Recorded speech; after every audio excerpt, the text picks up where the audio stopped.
Hello friends, मी प्राध्यापक माळी sir तुम्हा सर्वांचं आपल्या यूट्यूब चॅनलवर स्वागत करतो. मित्रांनो, आपल्या न्यू नुसार असणाऱ्या माय इंग्लिश बुक ग्रेड 6 मध्ये असणारी आपली फर्स्ट पोएम मित्रांनो आहे 1.1 मान्सून. या पोएमचे संपूर्ण मराठी एक्सप्लेनेशन आजच्या या व्हिडिओमधून आपण अभ्यासणार आहोत. तर त्यासाठी मित्रांनो हा व्हिडिओ शेवटपर्यंत नक्कीच अभ्यासा. चला तर मित्रांनो सुरुवात करूया आपल्या फर्स्ट पोएमला. मान्सून. मान्सून म्हणजे मित्रांनो बघा पावसाळा आणि पावसाळ्याशी संबंधित असणारी आपली ही फर्स्ट पोएम आपल्याला देण्यात आलेली आहे. पहिला पॉइंट बघूया, लेट्स एक्सप्लोर.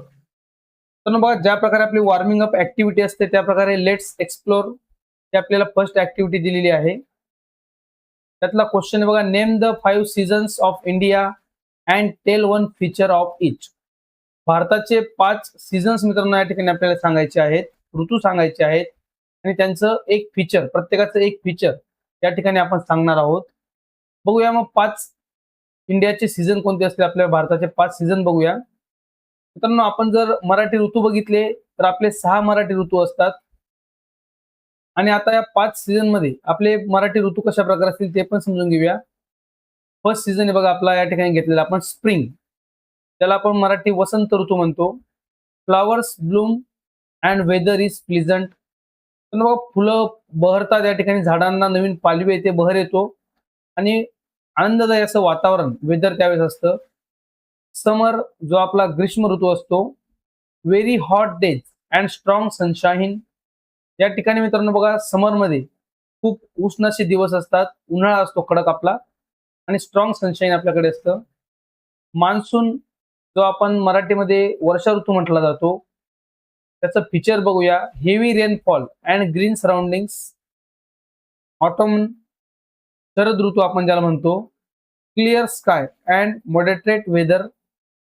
स्वच्छ असं आकाश मित्रांनो आपल्याला शरद ऋतूमध्ये म्हणजे ऑटोम मध्ये पाहायला मिळतो. आणि विंटर ज्यामध्ये आपले हेमंत आणि शिशिर हे मराठी ऋतू असतात विंटरमध्ये. Cold weather and fog in some areas. थंड असं वेदर त्यावेळेस मित्रांनो असतं आपलं विंटरमध्ये आणि काही भागामध्ये धुकं फॉग मित्रांनो आपल्याला पाहायला मिळतो. या प्रकारे आपली फर्स्ट ऍक्टिव्हिटी लेट्स एक्सप्लोर मधून आपण मित्रांनो कंप्लीट केलेली आहे. बघूया आपली पोएम मान्सून. या पोएमचं मित्रांनो आपण या ठिकाणी रिडिंग घेऊया, समजून घेऊया पोएम. बघा, the sun is shining oh so hard, the land has dried its so parch, the fields are hungry rivers thirsty, oh rain rain come our way, rain rain is on her way, feathers spread the peacock's sway, the clouds are dark, hark the lark, rain rain she's on her way, the clouds they gather, dash and thunder, bolts of lightning streak and shimmer, pit pat I feel a drop, oh rain rain she's come her way, the fields are drenched, the land is soaked, the trees have bathed the river's host, the earth is happy, green and cherry,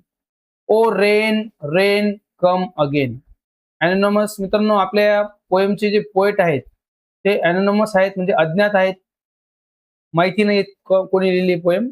त्या प्रकारे आपली ही poem मित्रांनो आहे. आता आपण या पोएमला stanza wise समजून घेऊया, मराठी एक्सप्लेनेशन समजून घेऊया. बघूया आपला फर्स्ट स्टांजा.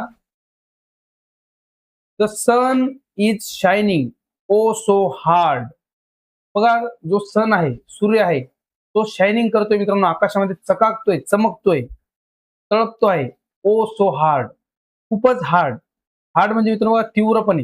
या ठिकाणी काय अर्थ घेऊया आपण, खूप तीव्रपणे सूर्य आकाशात चकाकतो आहे. The land is dried its so parch. आणि जमीन सुकलेली आहे, ड्राय झालेली आहे. ड्राय नाही तर इट्स सो पार्च म्हणजे खूपच कोरडी झालेली आहे. पार्च म्हणजे बघा खूप कोरडे होणे, खूपच कोरडी झालेली आहे. या ठिकाणी आपण एक इमेज घेतलेली आहे बघा. बिफोर द रेन मित्रांनो कंडिशन या ठिकाणी आपल्याला पाहायला मिळते, वेदर पाहायला मिळते. पाऊस पडण्याच्या आधीची परिस्थिती या स्टांजामधून पोएट एक्सप्लेन करतात. The fields are hungry, rivers thirsty. बघा, फील्ड्स म्हणजे शेत, हंग्री झालेत म्हणजे भुकेले झालेले आहेत, तर नद्या या थर्स्टी तहानलेल्या आहेत. या प्रकारे आपला हा स्टांजा आहे. ओ रेन रेन कम अवर वे. तर पावसाला उद्देशून म्हणतायत, पावसा आमच्याकडे ये, कम अवर वे, आमच्या मार्गाने म्हणजे आमच्याकडे ये. या प्रकारे आपला हा फर्स्ट स्टांजा मित्रांनो आहे. सेकंड स्टांजा बघा. Rain rain is on her way, feathers spread the peacock's sway, the clouds are dark, hark the lark, rain rain she's on her way. तर बघा, पाऊस आता तो यायला लागलेला आहे, पाऊस त्याच्या मार्गाने येतोय. ऑन हर वे आहे, ऑन वे आहे, आपल्याकडे आता तो येत आहे. फेदर स्प्रेड द पिकॉक्स वे. ज्यावेळेस पावसाची मित्रांनो चाहूल लागते, त्यावेळेस आपण बघतो पिकॉक जे असतात, मोर जे असतात, ते आपले पंख पसरवून डुलायला लागतात. बघा, डोलायला लागतात, डोलणे स्वे स्वे करायला लागतात. तर मोर पिसे पसरवून आता तो डोलत आहेत. The clouds are dark. जे ढग आहेत मित्रांनो, बघा, क्लाउड्स म्हणजे ढग, ते कसे झालेत? डार्क झालेत, गडद झालेत, म्हणजे ते काळे झालेले आहेत, पावसाचे झालेले आहेत. Hark the lark. Hark means लक्षपूर्वक ऐकायचे आहे. बघा, काय ऐकायचं आहे? The lark.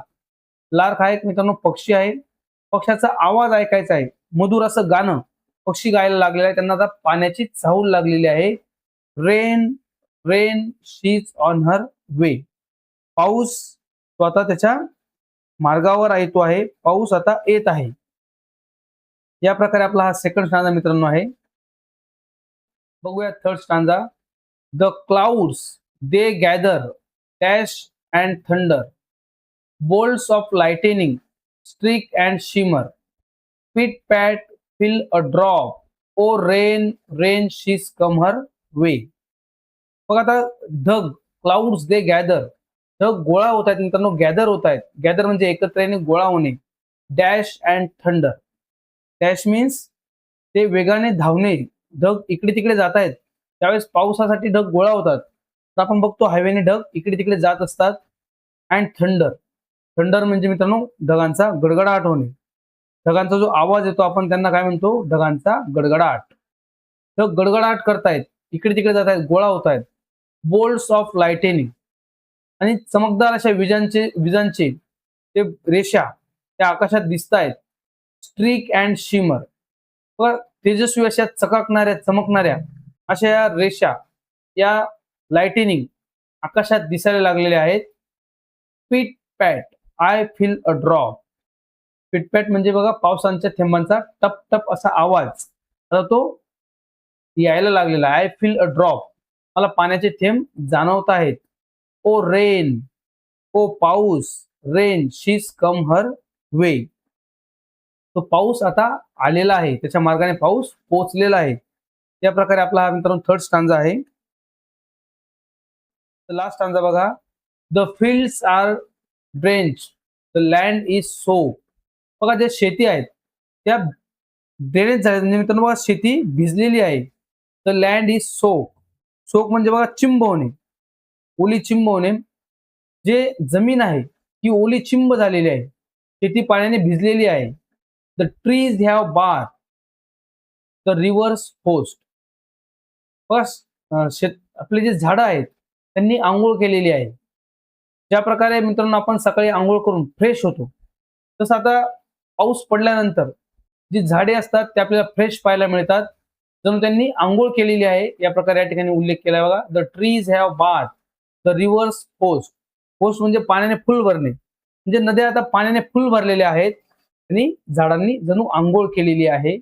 The earth is happy, green and cherry. आपली जी पृथ्वी आहे ती आनंदी, हिरवीगार आणि प्रसन्न अशी झालेली आहे. ओ रेन रेन कम अगेन. हे पावसा, अरे पावसा, पुन्हा पुन्हा ये. कम अगेन, पुन्हा ये, आमच्याकडे पुन्हा ये. या प्रकारे आपला हा फोर्थ स्टांजा मित्रांनो आहे. म्हणजे या पोएम मध्ये आपण मित्रांनो बघतो आहोत, फर्स्ट स्टांजामध्ये आपल्याला पावसाच्या आधीची परिस्थिती दिलेली आहे. वेदर बिफोर द रेन आपल्याला पाहायला मिळत आहे. आणि नंतर कशा प्रकारे पावसाची चाहूल लागते, पाऊस यायला सुरुवात होते, आणि ती कंडिशन कशा प्रकारे बदलते ती मित्रांनो छान प्रकारे आपली ही पोएम या ठिकाणी मेन्शन करते आणि आपल्या डोळ्यासमोर जणू चित्र मित्रांनो या ठिकाणी उभं राहतं पावसाचं. आणि या पोएमच्या माध्यमातून पोएटने रिपिटेशन फिगर ऑफ स्पीच असेल, पर्सोनिफिकेशन फिगर ऑफ स्पीच असेल, आपल्याला चांगल्या प्रकारे यूज या ठिकाणी झालेला आहे. जे आपल्या प्रत्येक स्टांजामध्ये असणारे हार्ड मिनिंगचे शब्द मित्रांनो, हार्ड वर्ड आहेत, कठीण शब्द असतील, ते आपण या ठिकाणी मराठी पद्धतीने समजून घेतलेले आहेत. ओके, तर अशा प्रकारे मित्रांनो आपली ही पोएम मान्सून आपण मराठी एक्सप्लेनेशन या व्हिडिओच्या माध्यमातून अभ्यासलं. आय होप तुम्हाला व्हिडिओ नक्कीच आवडला असेल. व्हिडिओला लाईक करा आणि जास्तीत जास्त विद्यार्थी मित्रांना शेअर करा. चला तर मग मित्रांनो भेटूया आपल्या पुढील व्हिडिओमध्ये. Thanks for watching this video friends. Bye.